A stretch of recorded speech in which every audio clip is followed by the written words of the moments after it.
to give negativity permission to be inside. And as long as you don't invite it in, you'll be okay and safe.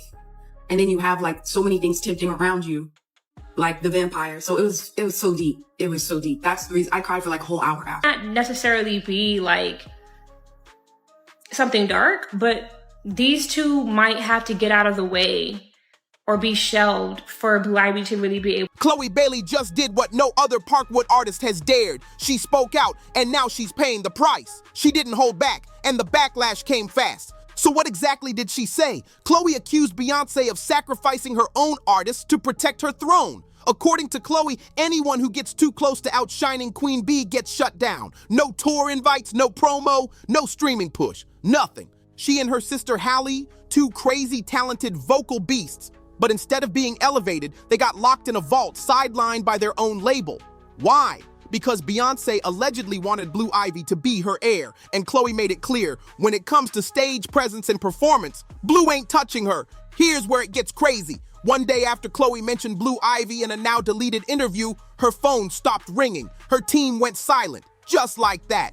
But Khloe wasn't done. She jumped on IG Live and straight up said there's dark energy behind the scenes at Parkwood and across the whole industry. She hinted that artists are being sacrificed spiritually, mentally, and even physically. She brought up Michael B. Jordan's movie Sinners and said it mirrors what really goes down in music. After Sinners, I cry. It just reminds you so much of the industry. On a recent TikTok live, Khloe got emotional with fans. She admitted the movie hit her in a deep way. What was supposed to be just entertainment turned into a trigger because it reminded her of how twisted the industry actually is. Sinners, I cry. Do you know why I cried? Yes or no? Or you're just like, Khloe, you cry because you're a crybaby. You're silly. Okay. So I think anyone who, it just reminds you so much of the industry, right? And it's like, you could have a gift like he did with his guitar. And like they said, when he's singing, he's honoring his ancestors and uplifting and all of that, but then it also attracts the not good. So it's like, in order for him to be successful, the vampires were telling him he has to sell out so that he could be, so he could live forever and his music could live forever. And it's exactly like things that I see and go through every day. And that's why I just like broke down crying, because it was showing like the people who decided not to go to the other side, they were in there fighting for their lives. They were in there going through it. While the ones who did give in, they were outside celebrating and having a good time and got things quicker and things like that. So the reason why Sinners resonated with me so much is because it's something that you see every day. And no matter how hard you work, no matter how good of a person that you are, no matter how talented you are, sometimes that's not enough to get you places that you need to be. And that's why Sinners, like, I was crying right after, because I feel like anyone in the industry could really resonate with it. If you've seen Sinners, you know what she's talking about. It follows twin brothers who open a juke joint in the 1930s Mississippi only to battle vampire-like figures trying to steal their music, culture, and souls. According to Khloe, that kind of story is way too familiar for artists like her. Back to Khloe, things took a dark turn after she opened up about the hard choice artists face. Stay true to their art or sell out for fame. She said she's seen it firsthand, and right after speaking on it, her world started getting tighter. Restrictions, silence, missed calls. It wasn't just coincidence, it felt calculated. Someone restricted this again. Hating. You know what? Anytime I realize or come across someone hating, I'm like, damn, I'm really that great? Someone like little old me, you gonna hate on them? Thank you, Bear, for that love.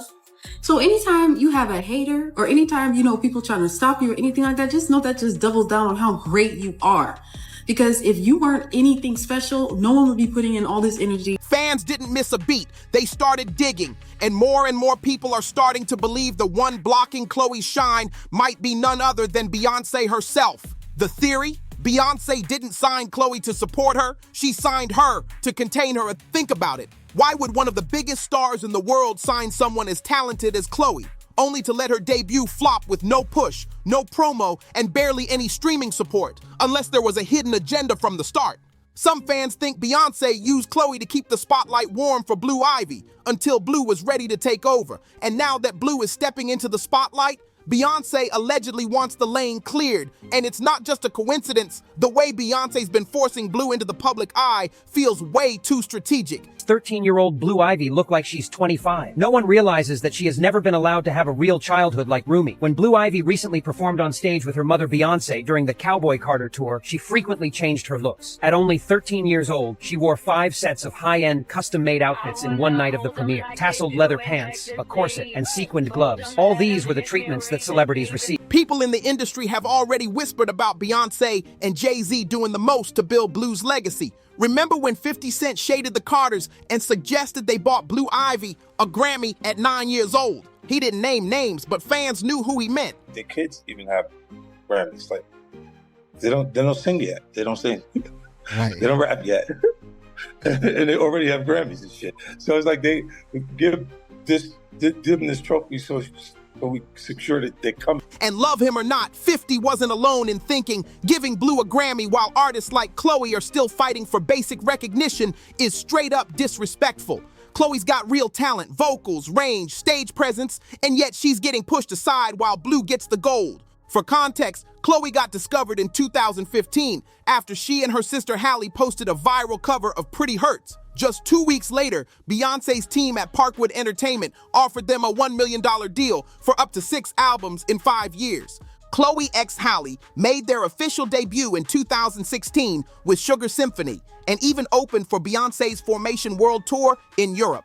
Between 2017 and 2020, they released The Two of Us, The Kids Are All Right, and Ungodly Hour, all well received. But things shifted in 2021. Halle went to film The Little Mermaid, and Khloe went solo. That's when the backlash started. Khloe changed up her image, leaned into a more provocative look, and fans questioned if Beyonce was steering her wrong. Things got louder after her bizarre, over-the-top cover of Nina Simone's Feeling Good dropped, and fans flooded social media, blaming the advice she was getting from Parkwood. So how do people really feel now? Well, Khloe was killing it vocally. Nobody's denying that. But when she dropped into hypersexualized dance moves while performing Feeling Good, a civil rights anthem by Nina Simone, fans were like, what are we even watching? That song was never meant to be sexy, and Khloe grinding on stage to it felt totally off. That's when the real questions started flying. Was Beyonce even guiding her right, or just letting her spiral?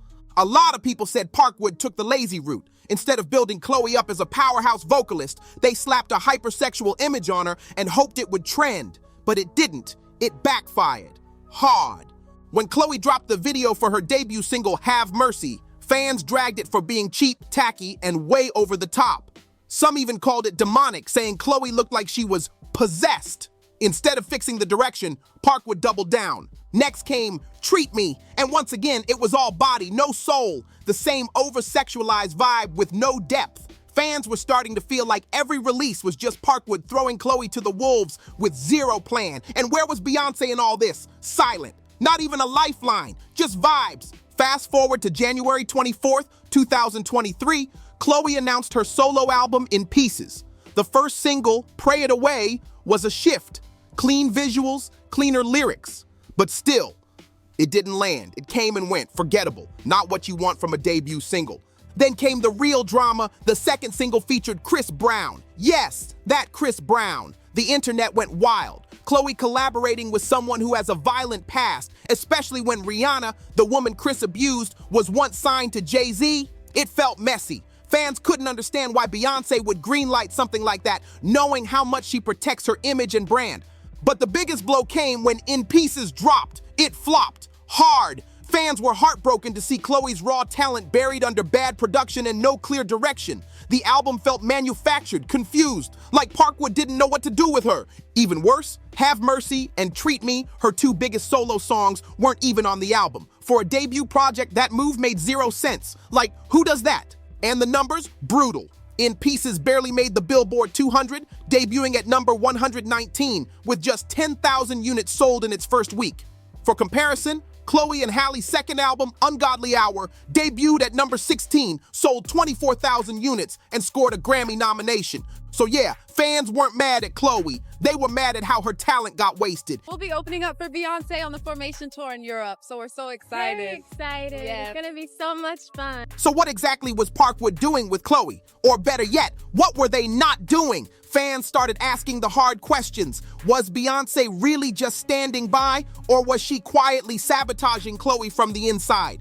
Even the Breakfast Club brought it up. DJ Envy said what a lot of fans were already thinking. Beyonce could have done way more. She handpicked Khloe for Parkwood. She had the power to push her career to the moon. But when the moment came, nothing. No social media shoutouts, no tour invite, not even a basic IG repost. And in today's game, that repost alone could have given Khloe a top 50 debut. If you're signed to somebody's record label, right, or you are in business with somebody, that's part of what you assume or what you think, right?